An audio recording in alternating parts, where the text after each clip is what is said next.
Hello, my name is Charlie Lineweaver. I'm an associate professor at ANU at Research School of Astronomy and Astrophysics and the Research School of Earth Sciences and convener of the Planetary Science Institute. And I'm here today. Today is Friday, May 18th, and I'm here with Paul Davies.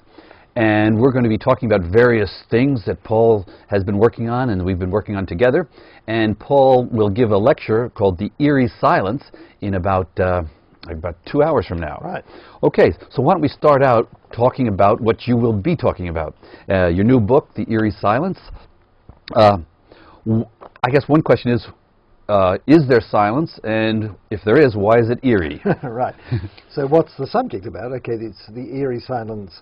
I wrote it for the 50th anniversary of SETI. So SETI is the Search for Extraterrestrial Intelligence.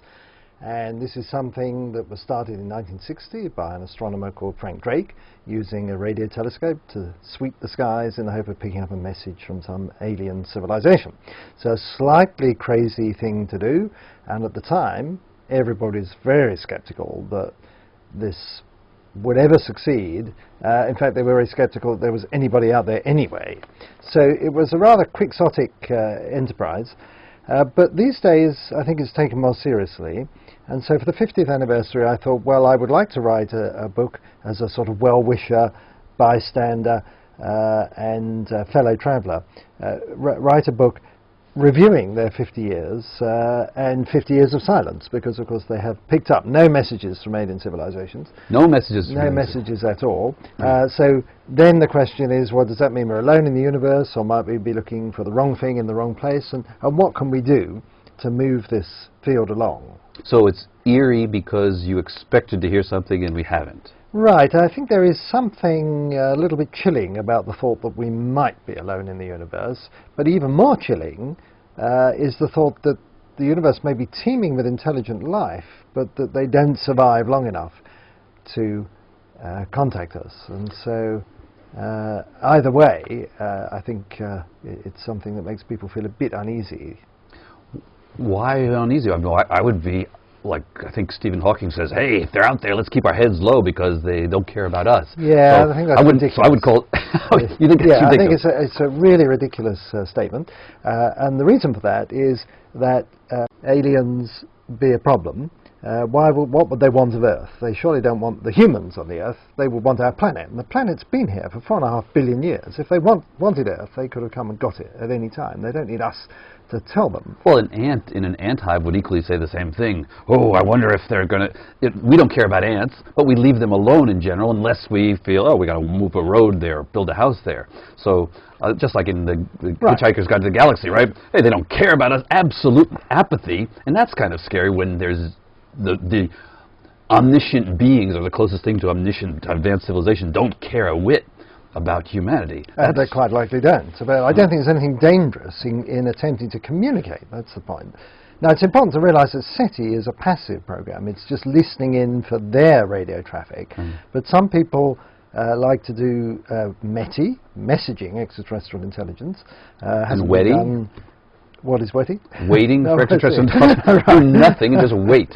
Right. You don't subscribe to that as a technology? No. I think Stephen Hawking's remarks were in the context of METI, that is sending messages, because if we tell ET we're here, they may come over and wipe us out or something. But I just think this is it's just confounding two issues. It seems to me that if the aliens wanted our planet, they could come and get it at any time. They could have come at any time in the last 4.5 billion years. Why would they suddenly show up now, just as we're getting interested in them?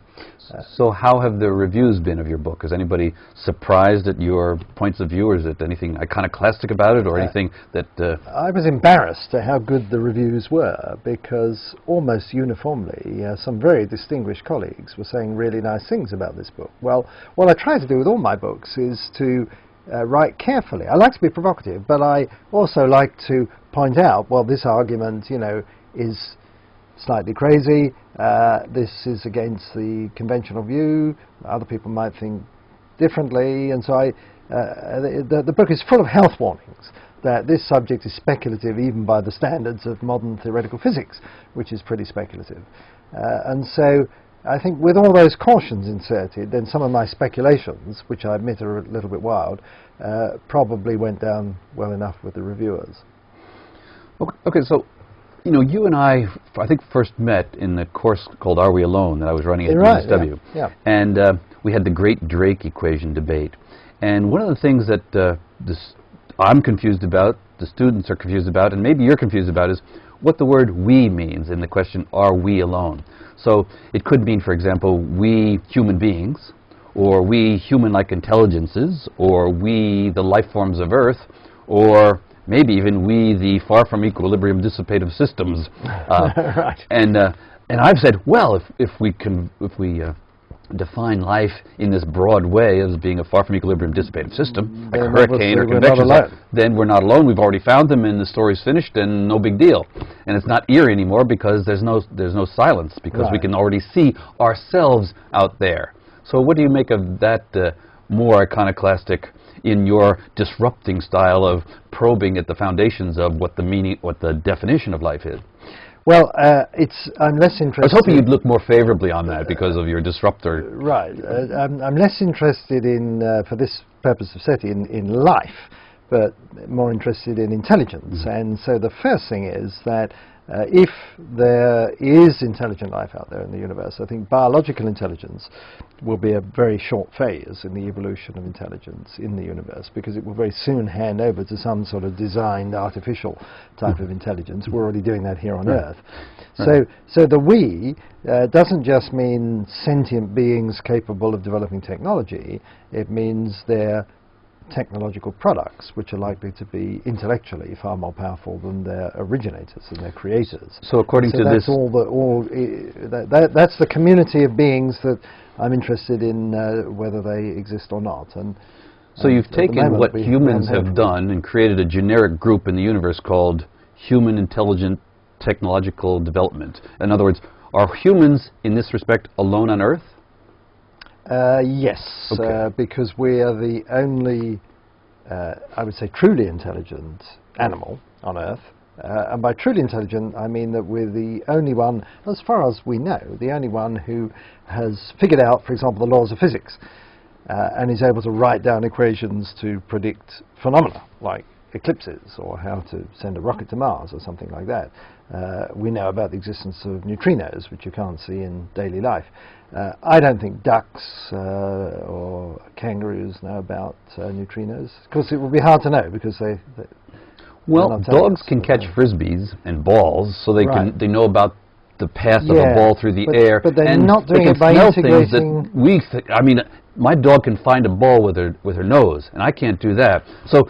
Yeah, I hear you saying, oh, humans are unique this way, this way, this way, and it makes me want to squint, because every species, we are unique just like every other species. But you think, oh, but our ways of being unique are better or more generic than other ways. And the reason I think you are, because I would argue that is a crazy idea, because that idea has already been tested. And the tests have been Australia, South America, Madagascar, New Zealand. That is, there have been vertebrates there with brains. If it were good to have a big brain, then we would have seen big brains emerging and evolving on those places over the hundreds of millions of years of the experiment. And to pretend that everything wants to be a human being or evolve in that direction to have technology. And I agree with you there. I don't think that there's any teleology. That is, I don't think evolution is directed towards greater intelligence. I think the human-like intelligence. Yeah, right. So but I want to come back to this idea that a dog can catch a frisbee. Yeah, it's doing that, but it's not doing it by integrating the differential equations and predicting the path of the frisbee. So stop. But so more than 500 years ago, we couldn't know how to integrate. We didn't have this fancy mathematics you're talking about as our great thing. So we were not human-like intelligent then. We had the potential at that stage. So the modern human brain must have evolved tens of thousands of years ago, but it hasn't realized its potential for decoding nature until the last 300 years. So it's a very deep mystery, I think, as to why the human brain evolved to have these capabilities when it has no obvious survival value. Well, I would disagree with that. For example, Stephen Jay Gould has made this point about, hey, we can read. It has no obvious survival value, or rather, there couldn't have been selection for our ancestors to read.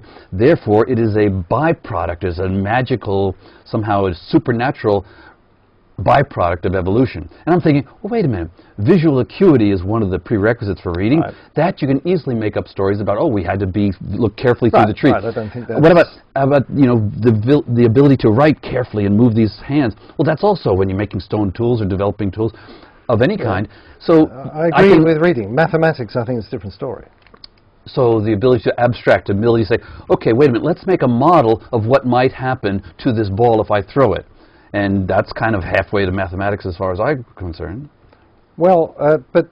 I could draw a picture, I could draw a line here. So, oh, I think it's going to go like this. And then if we have it fast enough, it'll go like this. I mean, mathematics is an abstract thing, and abstract thought, you can easily wave your hands and explain how that might have evolved for a purpose. Yeah, I think you can make up these stories about why it is we've got this extraordinary ability, and it is an extraordinary ability because it's not just a matter of we can put a few squiggles on a piece of paper and just sort of describe the world around us. We can tap into the deep hidden subtext of nature, the laws on which the universe runs. And that's something that you don't need to do to survive in daily life. After all, most people don't do it. Most people get through life. They're able to catch balls and jump across streams and things like that without ever having to understand the principles that underpin those experiences. So the fact that we've got this window into this sort of hidden abstract world does make us special. Now, what I obviously can't us prove... means we, the mathematical physicists of the Earth? Or well, but I think everybody has the potential to be a mathematical physicist, and in my view, they should be. Okay, you got your cards on the table there. Okay, everybody should be a mathematical physicist. Well, everybody should have an opportunity to do it, because... to be as smart as you are. So I divide the world into mathematical physicists and the rest. Okay, all right, well, good. I don't, so I think... Okay, now you brought up the idea of the laws of physics, and you wrote a book in 1992 called The Mind of God, and got the Templeton Prize in 1995. Yeah. And I kind of make fun of you and I say, Paul got the Templeton Prize for being unable to distinguish between the mind of God and the laws of physics. So can you defend yourself? Oh, well, it's depends what you mean by God. Do I need to defend myself for getting a prize? Yes, for those of us the atheists, yes, you need to defend yourself. Well, I blame Stephen Hawking, because you see that the term "the mind of God" is in the last sentence of his famous book, A Brief History of Time, in which he said if we could pull all this grand unified theory together, truly we would know the mind of God, and so that was the starting point. But he was using that as a metaphor. Now I think he would call himself an atheist, and he was using it as a metaphor, and maybe to sell some books. And you picked it up to sell some books? Yeah, right. But I've always been interested in these deep issues of existence, whether we can explain the universe, give an ultimate explanation for the universe. And what interests me is the laws of physics. So I don't think there's any great mystery about how the universe can come into existence, given the laws of physics. For example, these laws of physics enable particles to pop into existence where there were no particles before. And so we can see a mechanism whereby the universe could come into existence in accordance with the laws of physics. But of course, that doesn't mean the universe is coming to existence from nothing. The laws of physics have to, as it were, be there. Now, when I say there, not necessarily existing within time prior to the beginning of the universe, because we think that the Big Bang was the origin of space and time as well as matter and energy, but they have to be somehow logically prior.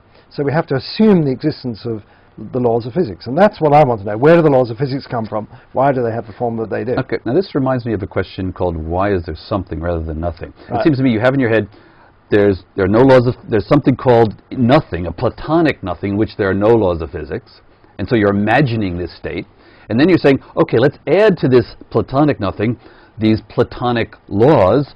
They're abstract, and they're not made out of matter, or they don't belong in space and time. They're just in some mathematical realm which you have in your head. And then you start with that, and now you're asking the question, where did they come from? Right. As if this thing could exist. Right. Now, that's the standard view. I know that's standard view, but I'm questioning that standard view. So when somebody says, why is there something rather than nothing, I say, well, what makes you think there's such a thing as nothing?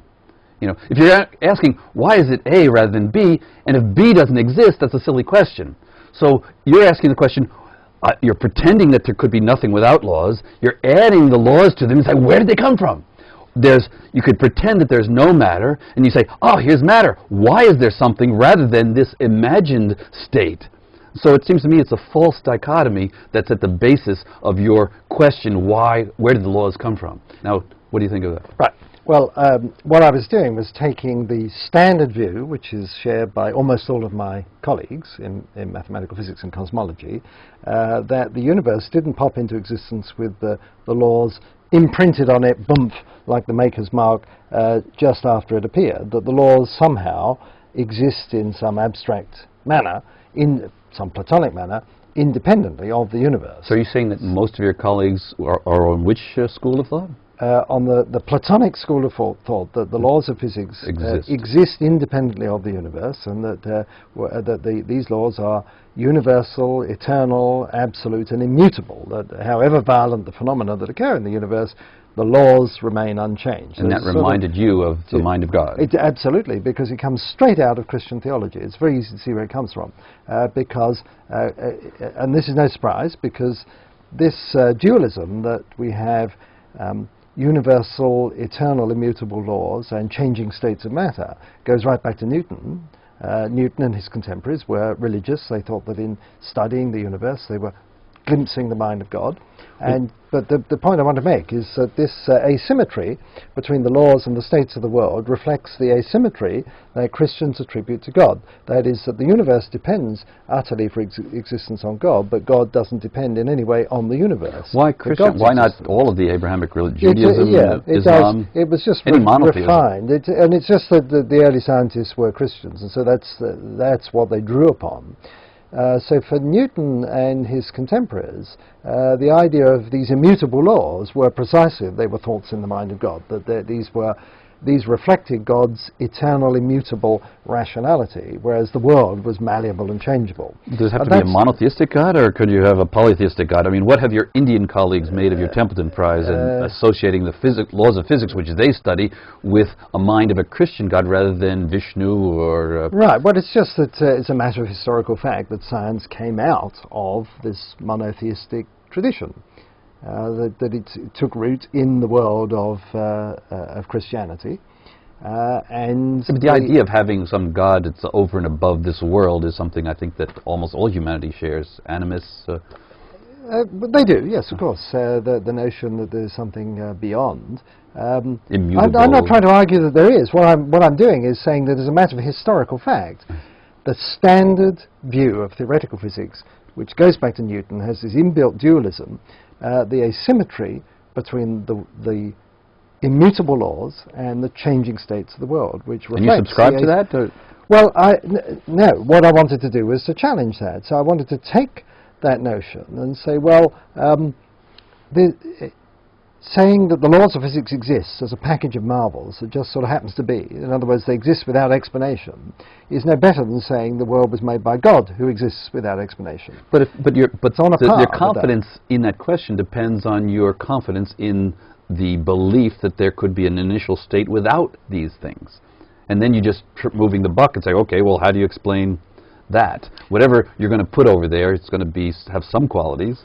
Why would that be more basic or fundamental? This is the Tower of Turtles problem. That if we're trying to explain the world in terms of something else, and then that in terms of something else, we follow this chain down to the base of the Tower of Turtles, where you have a levitating super turtle that's holding everything up, and then you can ask, what is that entity? And some people say, well, that must be God, or some sort of God, and that we go no further, because if you ask the question, where does God come from, how do we explain God, they say that you can't ask that question.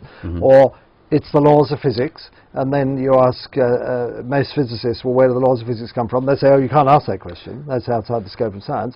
So, or it might be something else we haven't thought of, some mathematical principle, some abstract principle. Who knows? But every Tower of Turtles, of course, either has an infinite regress or it has a levitating super turtle. That is something that you accept without explanation. Richard Dawkins, in his book The God Delusion, was making fun of the idea of God as an explanation for this complicated world around us, because anything that would create this complicated world would have to be even more complicated. Yeah. Right? So in your view of the, let's substitute, biology with the laws of physics, and wouldn't you have to say anything that could create the laws of physics would have to be even more complicated to have created it? Is your view susceptible to that criticism? You see, you say my view. So Well, it's the standard view Okay. is that the laws of physics exist independently of the universe. Right, but your view is that they emerged from something, or how did they get there? That's the question Right, you're right. asking. So I you're- wanted to explore the idea, which I didn't do in The Mind of God, but in my later book, The Goldilocks Enigma, the idea that the laws of physics and the universe could explain each other or come into existence together, and that you didn't have to have the laws of physics as prior, as existing in some Platonic realm. I have a kind of crazy idea that the laws of physics don't exist because, well, it's kind of like yes doesn't exist without no, and the laws of physics don't exist without all the imaginary laws we construct without outside of them.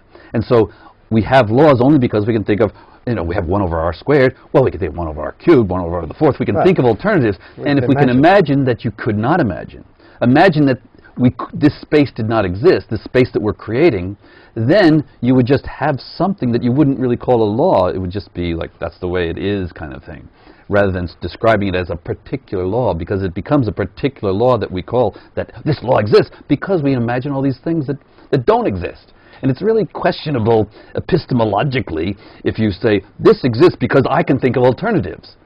And if you, what do you say to that? Right. Well, so what I tried to, in the Goldilocks Enigma, I tried to unpack all those ideas by saying, well, when it comes down to existence, there are really only 2 natural states of affairs. One is that nothing exists, and the other is that everything exists. In other words, everything that is conceivable, everything that's logically possible, actually is out there. I don't know Well, how about anybody what who- exists, and how about there's something in between, isn't it? Yeah, that's the point. No, so if so, I know of only one person who takes seriously the idea that everything exists. That's Max Tegmark at MIT. So I think most people, and certainly most scientists, think that less than everything exists. And if less than everything exists, then there has to be a boundary in the space of all possible things that separates those things which can exist and actually do from those things that could have existed but don't. In other words, we've got 2 categories of things. We've got those that are possible and actual, and those that are possible but never made it.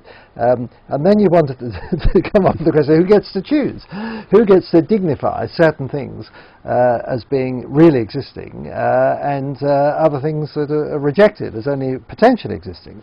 That's very, very difficult. But I think almost all scientists will accept that less than everything exists, whether it's laws or states of matter or whatever.